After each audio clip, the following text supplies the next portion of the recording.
B.3 implementation of partitioning. For this implementation step, I like to use two videos. The first one only describes the main idea of implementation. So how do we implement the partitioning just at the idea level? But the second video, I need to use a concrete example to show you how to go through the whole partitioning procedure step by step. So you will see complete details of the implementation. All right, so let us start first. Now, so let us look at. So first, we know what we are going to do, right? Divide the given array into two subarrays. And we need to use a special condition related to the pivot element. So when we do the partition, we need to maintain that critical condition.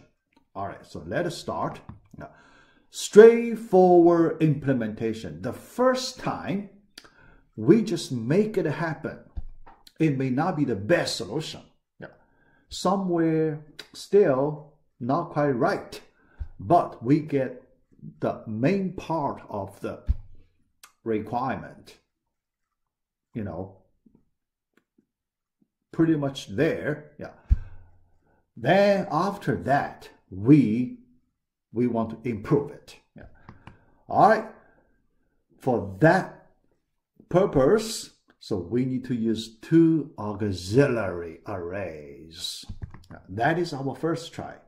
Here, the reason to use two auxiliary arrays to make our implementation easier. But that may not be the best way. We will see it. It may not be the best way. All right. This is our original array. After that, we choose the last element as the pivot element. The last one. We know from the value point of view, any element is equally good to be a partition, to be the pivot. Value-wise, all elements have the same chance. All right.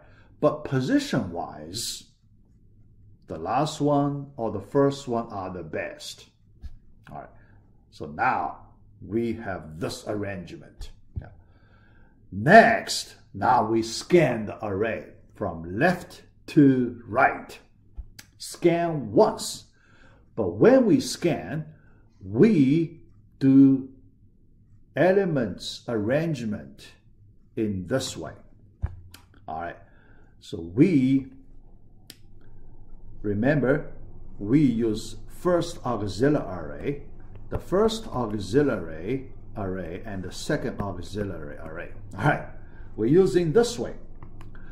When we see an element, the current element, which is less than P, less than or equal to P, we put it in the first auxiliary array.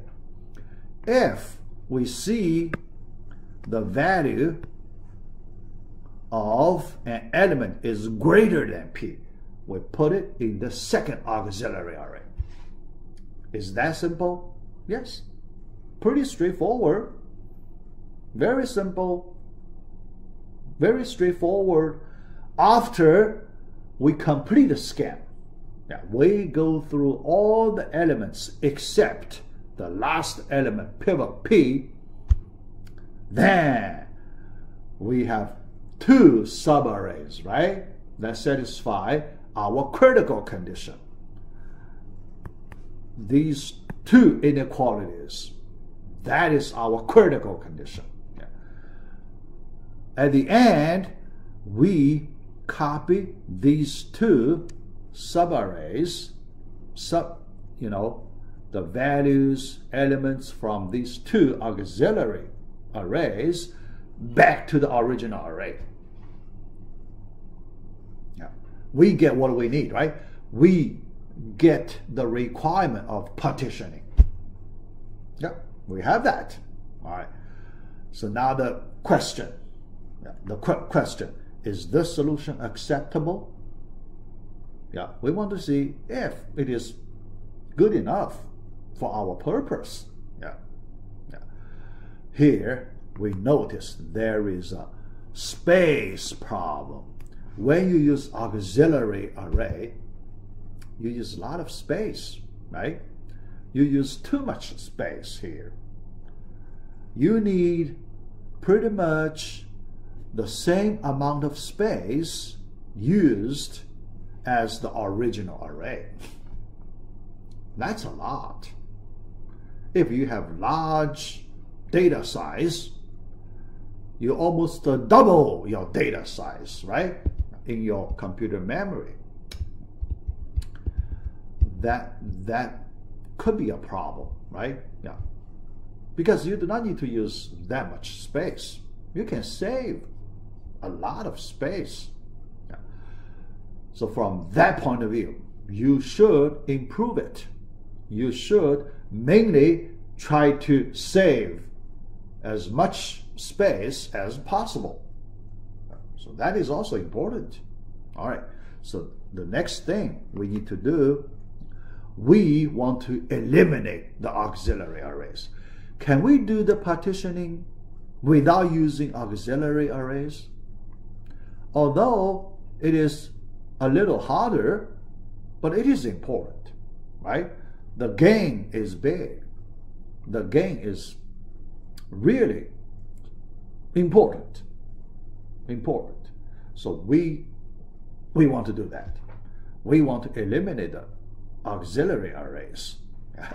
Here, let me describe how do we still implement that partitioning step without using auxiliary array. Yeah. Not too bad. Yeah. Actually, just a little more complicated, but still we can handle it. Yeah. Let me describe the idea. Control extra space. We need to do some extra space, but we control it to the minimum. We don't want to waste extra space. Yeah. Control extra space used. Yeah. All right, let us look at our new arrangement. We should arrange our data carefully. Yeah. All right, we mainly use our original array to store the main body of the data. But when we store the elements, array elements in this array, we really need to do some good job in bookkeeping. In keep track of the array elements with different states. What do you mean different states? Some elements are greater or equal to pivot element. Some elements are less than or equal to the pivot elements, right? That kind of states. We need to maintain that information. All right. How to do it?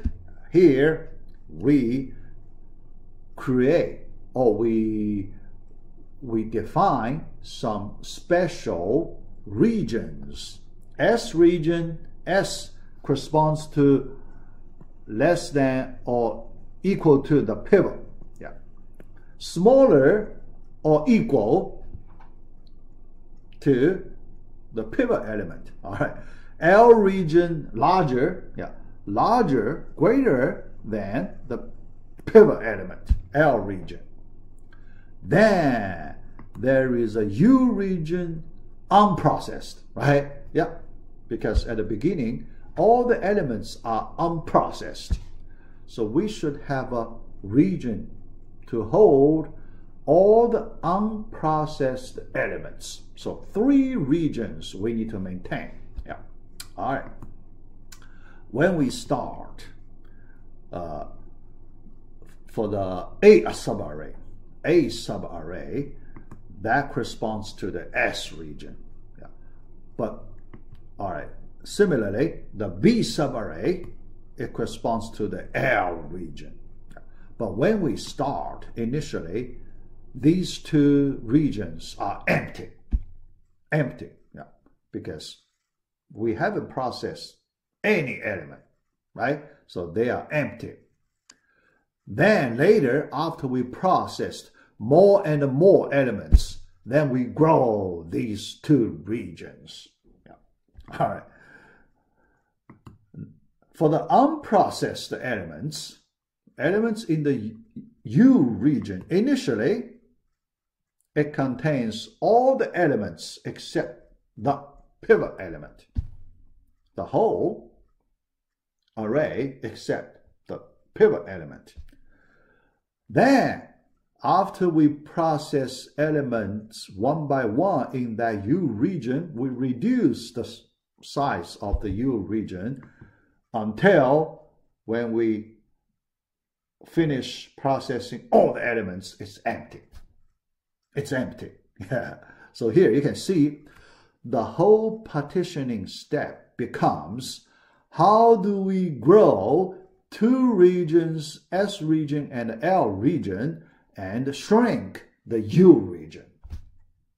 If we have a well-organized way to handle those 3 regions, after one scan, we complete the partitioning.